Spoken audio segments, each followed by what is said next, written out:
हातकणंगले तालुक्यातील खोची येथील ग्रामदैवत भैरवनाथाची पारंपरिक पाकळणी यात्रा मोठ्या उत्साहात आणि भक्तिभावानं संपन्न झाली। या यात्रेनिमित्त गावात धार्मिक वातावरण निर्माण झालं होतं।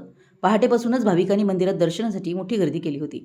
यात्रेतील प्रमुख आकर्षण असलेल्या पाकळणी विधीसाठी गावकरी, सावकारी, मानकरी, गुरव समाज मोठ्या संख्येनं उपस्थित होते।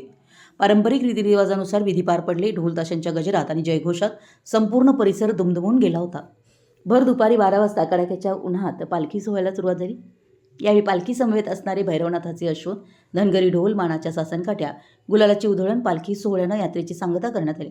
भैरवनाथांच्या पालखीचे नदीवरील मिरवणुकीनं विसर्जन करण्यात आलं। या सोहळ्यासाठी हजारो नागरिकांनी उपस्थिती लावली होती। तरुणांनी लेझिमच्या तालावर नृत्य सोहळ्याला रंगत आणली। यात्रेच्या निमित्तानं गावात एकात्मतेचं आणि भक्तीचं वातावरण पाहायला मिळालं। ग्रामस्थ, सालकारी, मानकरी, वडगाव पोलीस, देवस्थान कमिटी यांच्या सहकार्यामुळे यात्रा सुरळीत आणि यशस्वीरित्या पार पडली। यावेळी अनेक ठिकाणी तरुण मंडळी येणाऱ्या भाविकांच्यासाठी नाश्ता व सरबताची सोय केली होती। मराठी एसटीसाठी हातकणंगलेहून विनोद शिंगे।